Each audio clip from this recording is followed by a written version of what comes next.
فقال الله تبارك وتعالى في الكلام المجيد والفرقان الحميد ورفعنا لك ذكرك.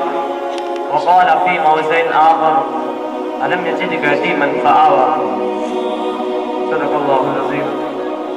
محترم بزرگ اور دوستوں، آج میں آپ حضرات کے سامنے ختم رسول کی وہ شان سناؤں جو عرش پر خدا نے بیان کی، کیونکہ خدا سے بہتر کوئی نبی کی شان بیان نہیں کر سکتا.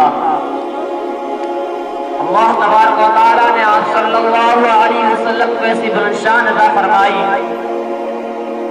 کہ اس دنیا میں جتنے بھی انبیاء کرام تشریف لائے، ہر ایک کی سیرت کا آغاز ان کی پیدائش کے بعد.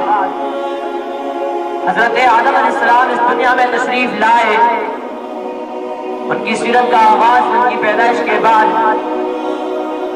حضرت موسیٰ علیہ السلام اس دنیا میں تشریف لائے، ان کی سیرت کا آغاز ان کی پیدائش کے بعد. حضرت ابراہیم علیہ السلام اس دنیا میں تشریف لائے، ان کی سیرت کا آغاز ان کی پیدائش کے بعد.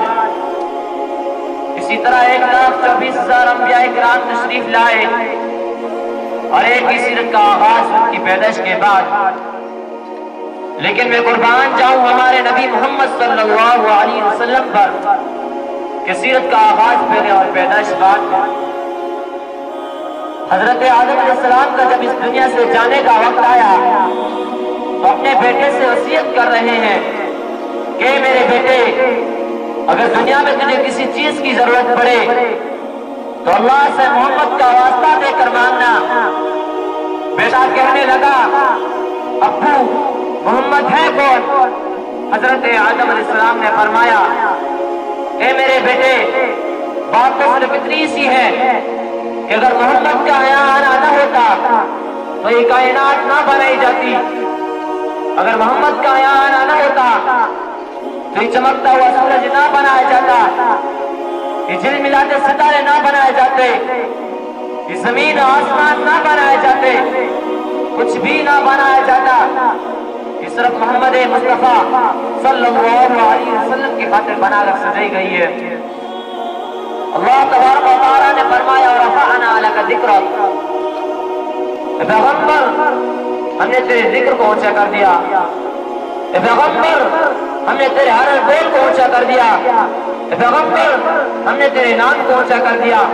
صرف تیرے ذکر کو اونچا نہیں کیا بلکہ جو تیرے ساتھ ملا ہم نے ان کو بھی اونچا کر دیا.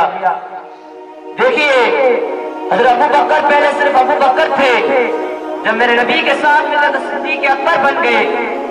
حضرت عمر پہلے صرف عمر تھے، جب میرے نبی کے ساتھ ملے تو عادل بن گئے. حضرت عثمان پہلے صرف عثمان تھے، جب میرے نبی کے ساتھ ملے تو سخاوت کے بادشاہ بن گئے. حضرت بلال حبشہ کے غلام تھے، جب میرے نبی کے ساتھ نسبت ہوئی تو اللہ نے ایسا اونچا کیا کہ چلتا مکے کی گلیوں میں اور ان کے پاؤں کی کھڑکھڑاہٹ کی آواز جنت میں سنائی دیتی ہے. یہ ہے ورفعنا لک ذکرک. میرے عزیز ساتھیوں، ایک مرتبہ کچھ لوگ ام المؤمنین حضرت عائشہ رضی اللہ عنہا کے پاس آئے اور کہنے لگے، اماں نبی کی شان بیان کرو. تو حضرت عائشہ نے فرمایا، تم قرآن نہیں پڑھتے ہو، قرآن کھولو تو صحیح. قرآن کے ہر صفحے پر محمد کا حسن و جمال بکھرا پڑا ہے. قرآن سے پوچھو کہ محمد کا تعارف بیان کر، تو قرآن کہتا ہے کہ علم یزیدک یتیما فآویٰ. قرآن اپنے پیغمبر کا تعارف یتیمن سے شروع کرتا ہے. میرے بھائیوں، قرآن کے ہر لفظ پر میرے آقا کی صورت موجود ہے، کیونکہ جب میرے نبی کی چہرے کی باری آئی تو قرآن نے والضحیٰ کہا. جب میرے نبی کی زلفوں کی باری آئی تو قرآن نے واللیل کہا. جب میرے نبی کی سینے کی باری آئی تو قرآن نے الم نشرح لک صدرک کہا. جب میرے نبی کی دانتوں کی باری آئی تو قرآن نے یاسین کہا. جب میرے نبی کی شہر کی باری آئی تو قرآن نے لا اقسم بہذا البلد کہا. جب میرے نبی کی زمانہ کی باری آئی تو قرآن نے والعصر کہا. جب میرے نبی کی صحابہ کی باری آئی تو قرآن نے اولئک الذین امتحن اللہ بالتقویٰ کہا. لیکن جب میرے نبی کی اپنی باری آئی تو قرآن نے کہا ورفعنا لک ذکرک. پیغمبر، ہم نے تیرے ذکر کو اونچا کر دیا. وہ مسلمانوں، اس نبی کے امتی ہم لوگ ہیں. ذرا ہمیں سوچنا چاہیے آج ہم کہاں جا رہے ہیں. آج ہم نے آپ صلی اللہ علیہ وسلم کے احکامات کو ٹھکرا دیا. آج ہم نے آپ صلی اللہ علیہ وسلم کی سنتوں کو دھجیاں اڑانے میں لگے. وہ مسلمانوں، اس نبی کے امت کے ہم لوگ ہیں، ذرا ہمیں سوچنا چاہیے. وہ مسلمانوں، ہمارے نبی اس امت کے خاطر مکہ اور مدینہ کی گلیوں میں تڑپ رہے تھے، رو رو کر دعا مانگا کرتے تھے، اے اللہ میری امت کو معاف کر دینا، اے اللہ میری امت کو جنت میں داخل کر دینا. آج ہمارے دلوں میں نبی کی عظمت کیوں نہیں؟ بتاؤ مسلمانوں، کیا کمی تھی آقا مدنی کی شکل میں؟ کیا شکل سے تمہیں نفرت ہے؟